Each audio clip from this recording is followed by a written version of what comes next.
Hello. What I thought we'd do today is, let me tell you about a little story. I was going to record a song and I thought I'll record it on my new go-to guitar, which is my my Gibson Les Paul Tribute.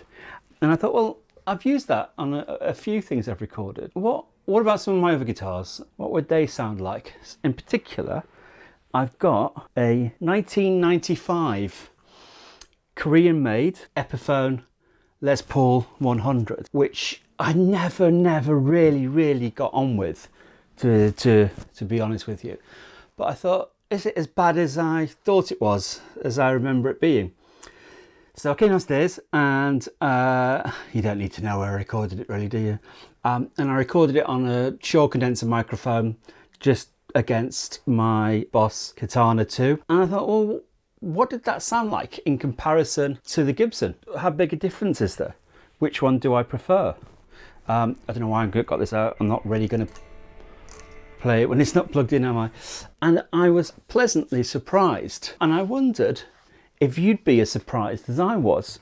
So this is like, I don't know what it was at the time, 300, 350, 400 pound guitar. What I suggest I'm going to do is I'm going to play you the recording I made on my digital audio workstation, which is a bit better recording. I dink there, and see which one you prefer, or if you can tell the difference. Now I'm sure you'll be able to tell the difference, but I was surprised not by how close they were, but that they weren't as far apart as I thought they were going to be, and I wasn't sure which one I preferred. So glasses on, let's tell you a little bit about the comparison of these guitars.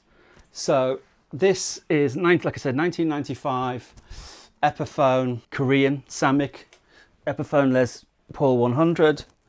This is the real deal. This is Gibson Les Paul Epiphone 100. Oh, and that transfer, I put that on because at that point Epiphone weren't putting transfers on, and it just annoyed me that it never said Les Paul. Vain, I know, and I made a right mess of that transfer. So that's not a fake or anything. That's just me being rubbish at putting transfers on. They're both mahogany, although quite a big difference in thickness. In weight, this is lighter. I always thought this was dead heavy, but it's lighter. I haven't got the weights. If I can find them, I'll put them on the screen. Oh, by the way, if you don't want to listen to this comparison, then I'll flash up on the screen over there where to jump to, just to hear the sounds to compare them. Mahogany. The China-made ones, which came, well, some were made in China at the same time, to be honest, but they're now all made in China. They were older at the time, in the mid-90s. So bear in mind, this is a 27-year-old guitar at this point in time. I've got it written down here because I can never pick this up. So that's got ultra-modern weight relief chambered, but it's still heavier than this, so don't know what that would do for tone. The neck on this is mahogany, but the neck on this is maple. Now that may make you think that's not a real Les Paul, but all 70s, or most of the 70s Les Pauls had maple necks anyway. So that's kind of the same. It was really hard to find specs on this guitar because it's so old, and I've long since lost anything that came with it. Not that it came with a case or case candy or anything like that. Mahogany neck, and I'm not sure you can be able to see it in this light. While this is one piece, that's got a scarf joint on that neck. I'm not sure you're going to be able to pick that out here, because that is bloody heavy, I'll tell you. But yeah, and I should imagine, again, hard to tell, I haven't got the light. I don't know if the headstock is one piece, but it's, the Epiphone one is significantly, smashing the two together, significantly smaller. Anyway, he says trying to get them at the right distance apart. Other than that, same scale length, 24 3/4 inches. Both got rosewood fingerboards, dot inlays here. The fingerboard on this is acrylic trapezoids. This has got a Graphtec nuts. Both medium jumbo, I say fries there, medium jumbo frets. I think that's nickel plated aluminium tunematic stop bar. Don't know what that stop bar is. It looks very similar to me, bit bigger. Both tunematic. This has got vintage deluxe tuning machines with Keystone buttons on them. This has got die-cast machine heads, probably quite unbranded. And the important bits that are really going to make the difference is 490T humbucker with Alnico 2 magnets, a 700T open coil humbucker with ceramic magnets, and on the rhythm 490R with Alnico 2 magnets and a 700T open coil humbucker. I think that's right. It's really hard to find any specs from these.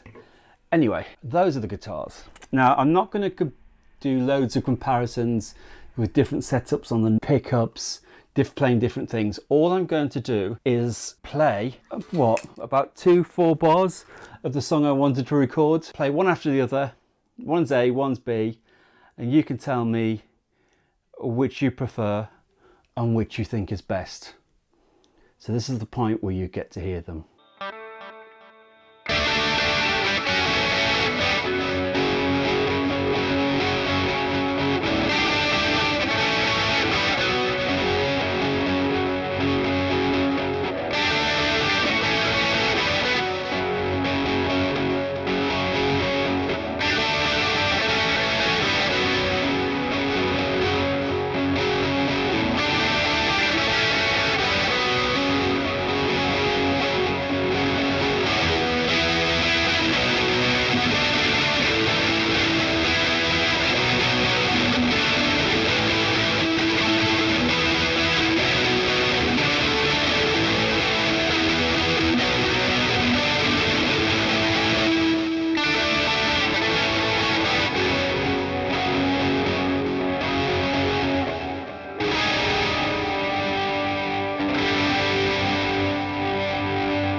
So now you've heard them, can you tell which one's which? Which one did you prefer? Now, I'm sure it's going to come as no surprise to know that A was the bolt-on neck Epiphone, and B, did I just say A? A. And B is the Gibson Les Paul. But what did you think of the sound in comparison? To me, obviously the Gibson was more refined, more open, then got loads more dynamic when it went to the chorus bit. But this I loved the sound of. It was just sort of angry all the way through. It didn't get into the same throws as the Gibson on the distorted chorus bits, but I was pleasantly surprised by it. I always thought this guitar was a bit of a duffer, a bit sort of muddy and wooden dark, which it is. It's not anywhere near as expressive, but then you can probably get an okay version of this for about £175 second-hand now. I mean, it hasn't gone up in value, despite the fact it's 30 years old. No one's lusting after an LP100, even if it is the Korean version of it. But I'm glad I kept it, because I quite liked it. And I like the sound it makes. And I think if you put it through a good amp with good effects, then it gives decent results. It's not going to be my go-to guitar or anything like that, but it's going to be surprisingly useful, and I'm definitely going to record at least one song with it. I can feel that the jack there was loose and just needed some hand tightening. Right, so what I'm going to play next is when I came downstairs. I keep telling you where I did it. So my studio's upstairs, but I record this downstairs in the spare room, which is also kind of my second studio, and I've got amps in here, etc. I'm going to play you the recording I made when I first came down and plugged this in and tested it. Now, I have played it before recently, but I've never really played it in a decent setup, never really played it through a decent amp. And I just set down a camera next to me and recorded it through a condenser microphone up against the amp. So it's not really brilliant, but it'll give you some idea. So what did you make of it? Were you surprised? Just going to show you there. Can you see that? That's my one little dink in it where I've obviously banged it against something, which it's not in bad nick. I'm not trying to sell it. You can see it's a 3-piece body there. But it's not in bad nick, I don't think, for a 30-year-old guitar. And you know what? It's kind of growing on me again. But what did you think? Let me know in the comments. That's what I think. What did you think? If you like this, give it a like. Lots more videos like this. Why not? Why not subscribe? Go on. Join me. Join me. And I'll give you lots more videos like this. But what did you think of that comparison? Was it expected? Unexpected? Can you tell the difference? I'm sure you can. I'm sure everybody can. Let me know what you think. Here we go, 1995 Korean Epiphone Les Paul 100. Bye now. Here's a test of the video on this mic to see if it's too loud. Here we go then.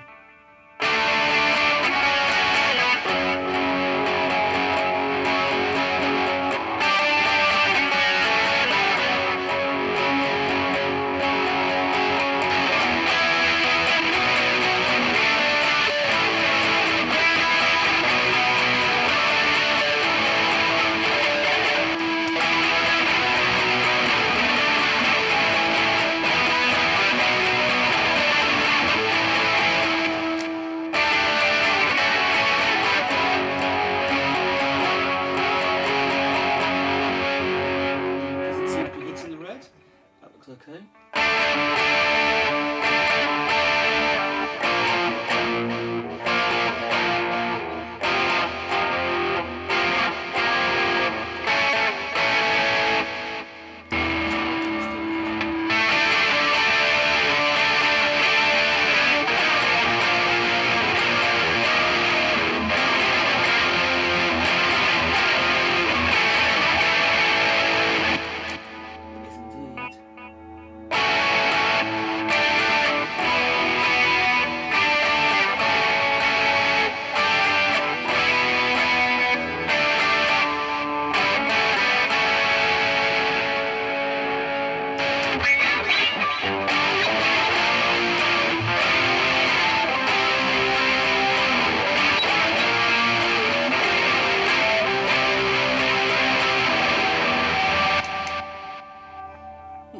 It's really weird seeing yourself.